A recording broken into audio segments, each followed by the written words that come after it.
चारों तरफ गहरा अंधेरा छाया हुआ है। किसी की डरी हुई कांपती आवाज सुनाई देती है। वो बार बार कह रहा है कि उसे कुछ भी याद नहीं आ रहा। तभी एक ठंडी बेरहम सी आवाज आती है, खत्म कर दो इसे।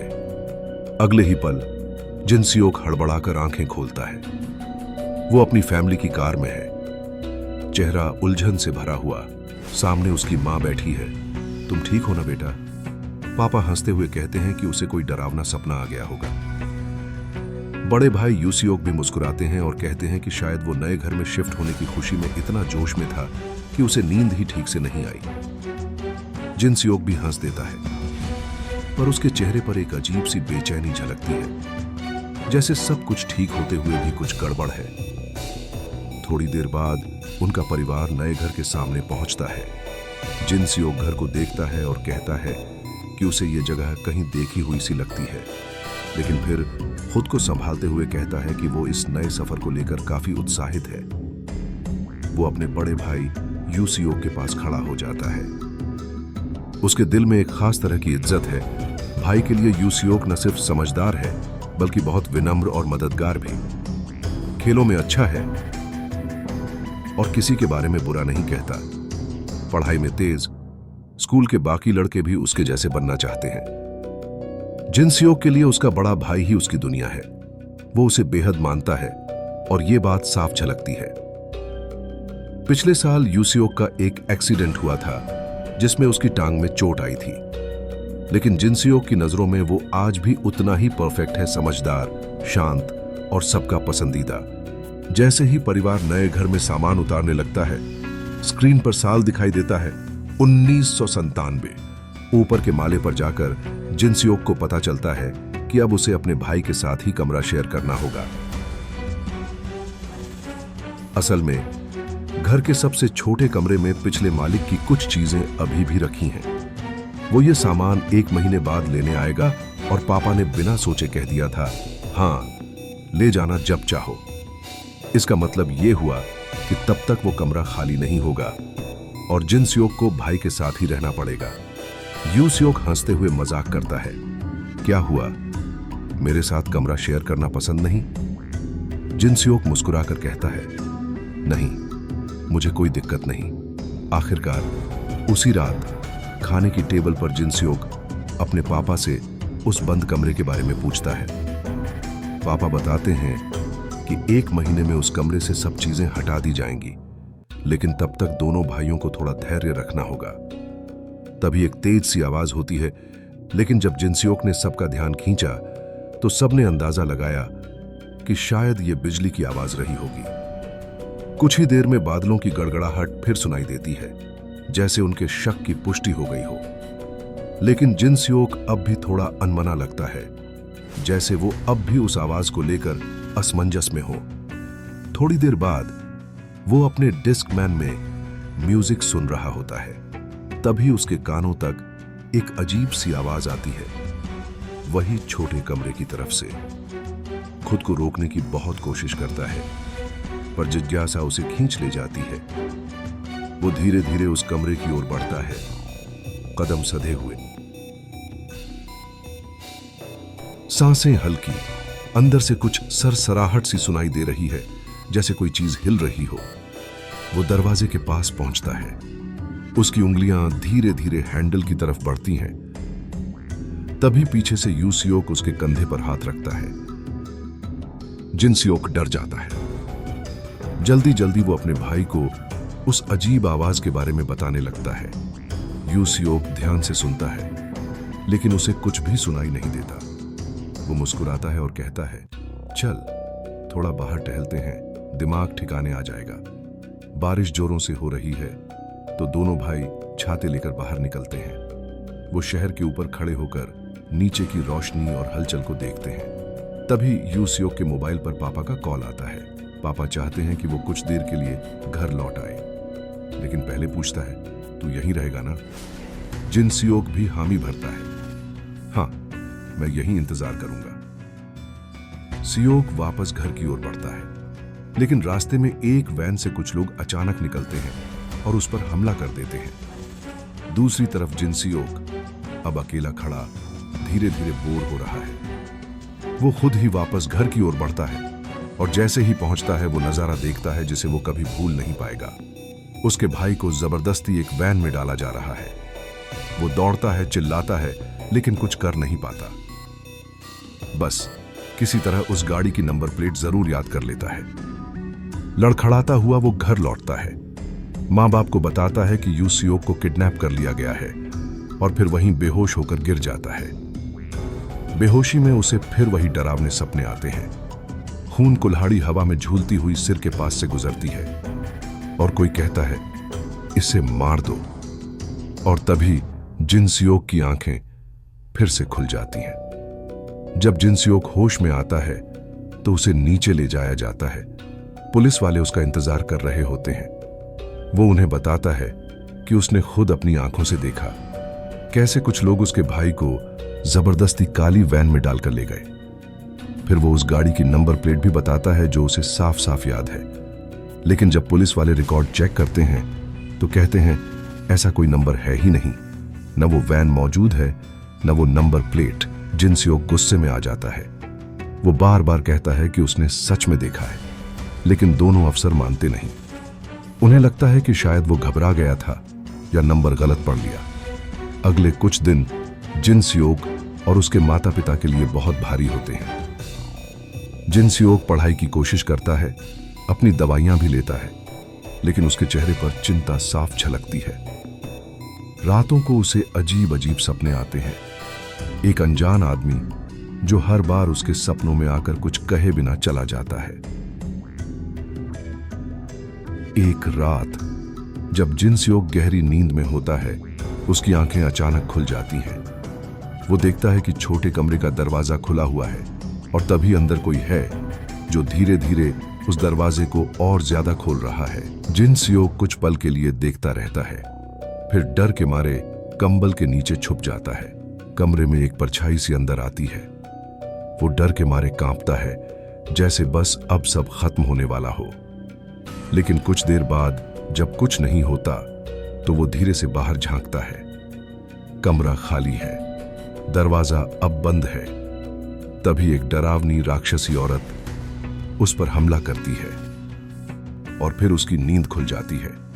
अब तक 19 दिन बीत चुके हैं और उसी दिन यूसियोक घर लौट आता है। वो कहता है कि उसे कुछ भी याद नहीं, पिछले 19 दिनों में क्या हुआ। डॉक्टर कहते हैं कि यह आम बात है। ज्यादा मानसिक झटका लगने पर दिमाग अपने आप सब कुछ भूल जाता है और धीरे धीरे सब याद आ जाएगा, बस इंतजार करना होगा। उस रात जिनसियोक की नींद फिर खुलती है। वो देखता है कि उसका भाई घर से बाहर जा रहा है। गेट से निकलते हुए उसकी आहट सुनाई देती है, लेकिन वो ज्यादा नहीं सोचता। सुबह उसकी आंख खुलती है और ये जानकर चैन की सांस लेता है कि यूसियोक लौट आया है। फिर वो अपनी दवाइयां लेने किचन में जाता है। तभी गोली का पैकेट नीचे गिर जाता है और वो झुककर उसे उठाने लगता है। और तभी यूसियोक खाने के लिए बोलता है और दोनों साथ में खाना खाने लगते हैं। और जिन खाते खाते अपने भाई से पूछता है, कल रात तुम कहां गए थे? यूसियोक मुस्कुराकर जवाब देता है, मैं कहीं नहीं गया, शायद तुम्हें कोई सपना आया होगा। फिर वो खड़ा हो जाता है। उसे क्लास के लिए निकलना होता है। जैसे ही वो मुड़ता है, जिनसियोक नोटिस करता है कि इस बार वो गलत टांग से लंगड़ा रहा है। जिनसियोक सवाल करता है, लेकिन यूसियोक बात टाल देता है जैसे कुछ हुआ ही नहीं। वो कहता है, तुम्हें वहम हो रहा है। जिनसियोक थोड़ी देर सोचता है, फिर मान जाता है और वापस खाना खाने लगता है। इसके बाद वो पढ़ाई में जुट जाता है। तेजी से नोट्स बना रहा होता है, लेकिन फिर धीरे धीरे उसकी आंखें भारी होने लगती हैं। वो अपनी मेज पर सिर रखकर सो जाता है। तभी यूसियोक चुपचाप उसके पीछे आता है। वो एक क्लिक वाली पेंसिल उठाता है और धीरे धीरे उसकी नोक को बाहर निकालने लगता है। एक लंबी पतली सी सुई जैसी लीड। और वो उसी लीड को जिनसियोक की बंद आंख की तरफ ले जाता है, सिर्फ 1 मिलीमीटर दूर। तभी लीड अचानक टूटकर गिर जाती है। यूसियोक पेंसिल रख देता है और घर से बाहर निकल जाता है। जैसे ही वो चला जाता है, जिनसियोक अपनी आंखें खोल देता है। वो सोया नहीं था, सब कुछ देख रहा था। वो जल्दी से बाहर जाता है और देखता है कि यूसियोक घर से निकल रहा है। वो चुपचाप उसका पीछा करता है। इस बार उसे एक और झटका लगता है। उसका भाई अब बिल्कुल नहीं लंगड़ा रहा।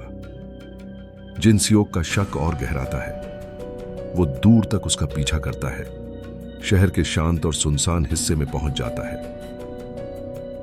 वहां वही दो पुलिस वाले उसे बॉस कहकर बुलाते हैं। तीनों मिलकर कुछ बात कर रहे होते हैं और जिनसियोक का नाम भी जिक्र में आता है।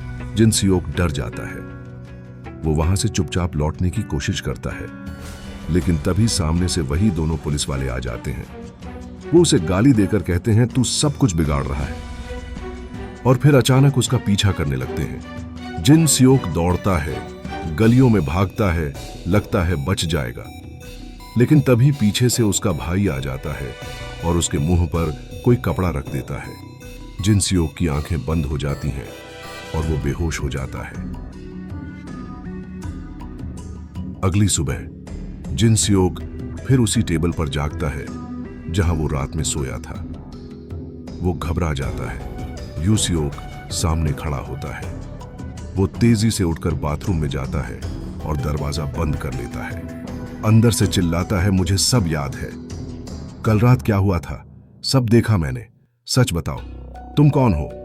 यूसियोक बाहर से कहता है, तुम्हें कोई सपना आया होगा जो तुम देख रहे हो, वो सच नहीं है। लेकिन इस बार जिनसियोक मानने को तैयार नहीं। दोनों भाई बहस करने लगते हैं और फिर बात हाथापाई तक पहुंच जाती है। आखिरकार यूसियोक उसे याद दिलाता है, तुमने कल अपनी दवाई नहीं ली थी, इसलिए तुम्हें यह सब दिखा। जिनसियोक का चेहरा बदलता है, गुस्से में है, डर में है, लेकिन फिर भी वो मान जाता है। यूसियोक उसे कुर्सी पर बिठाता है और जबरदस्ती उसे दवाई खिला देता है। यूसियोक घर से बाहर चला जाता है। उसके जाते ही जिनसियोक फिर से पढ़ाई में लगने की कोशिश करता है, लेकिन तभी उसकी नजर टेबल पर एक टूटी हुई पेंसिल की लीड पर पड़ती है। वही लीड जो यूसियोक ने पिछली रात उसकी आंख के पास ले जाकर तोड़ दी थी।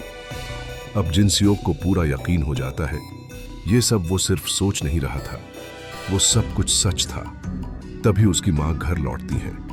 जिनसियोक उन्हें सब कुछ बता देता है, भाई की हरकतें, पेंसिल वाली बात और वो डरावनी रातें। मां सुनते हुए सिहर उठती हैं। उनके चेहरे पर डर साफ झलकता है।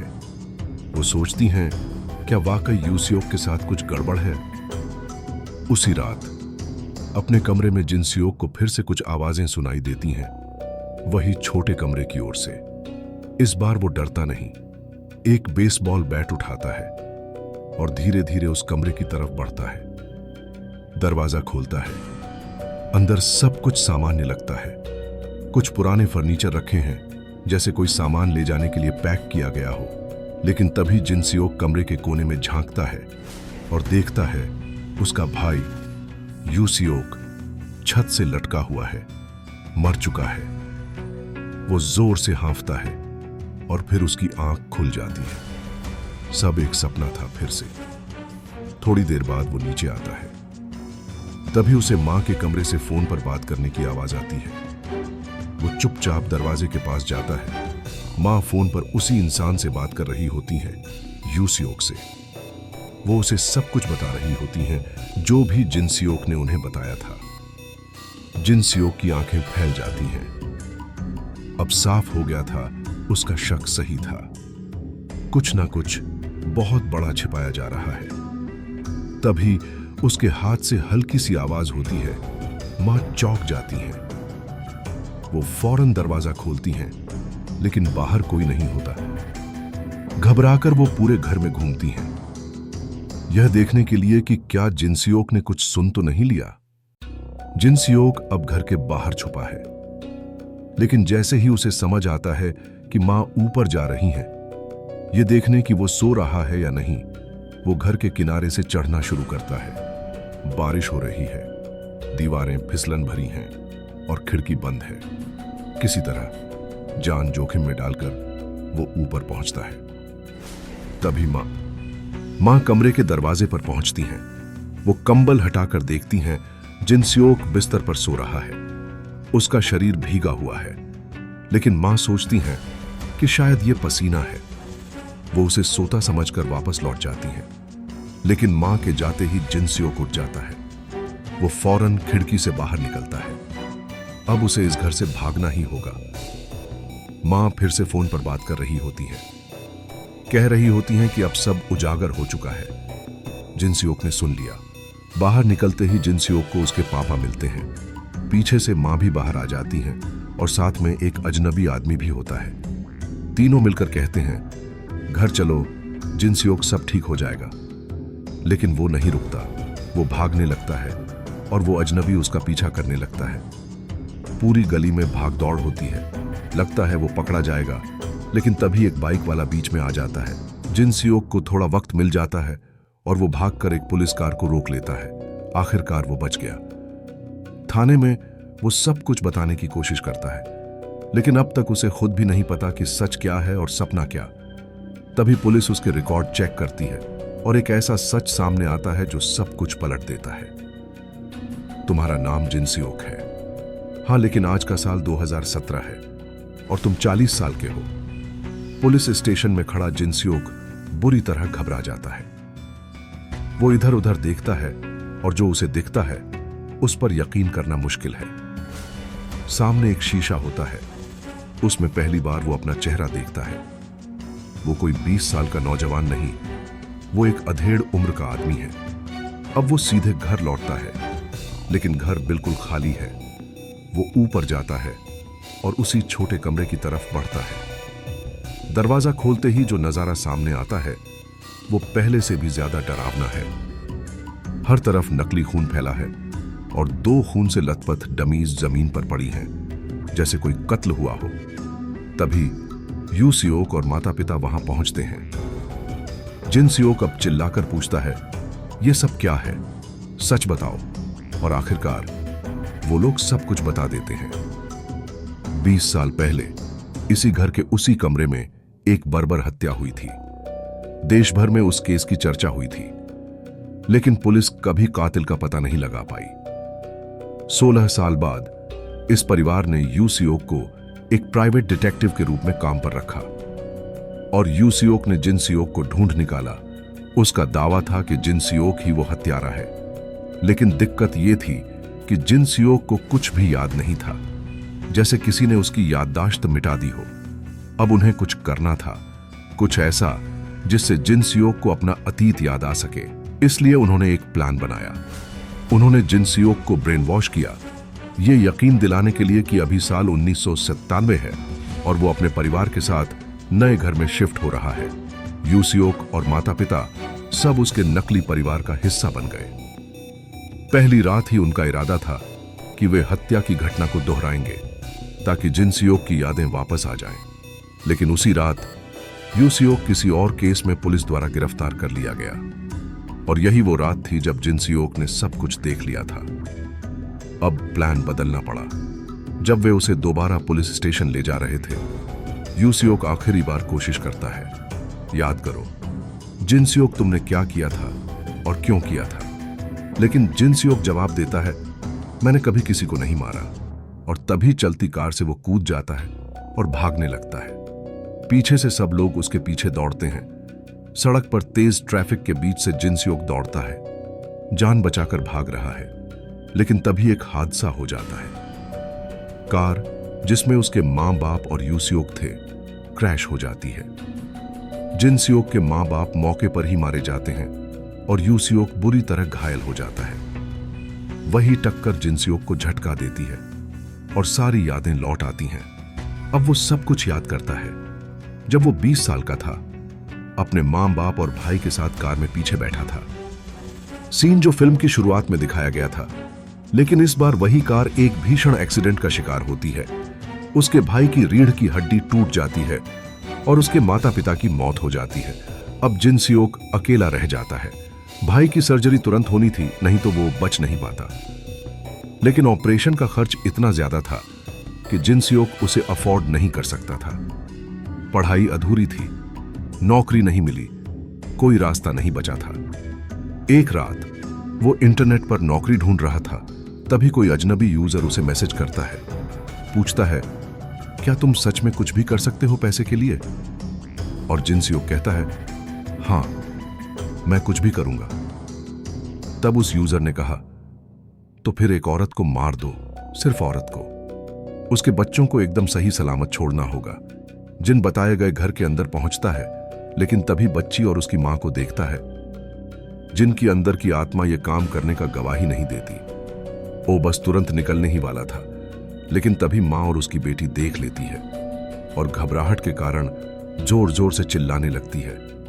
जिन डर जाता है और हड़बड़ाहट में उन दोनों मां और बेटी को मार देता है। तभी एक छोटा सा बच्चा अपने रूम में से बाहर निकलता है और जिन को देख लेता है।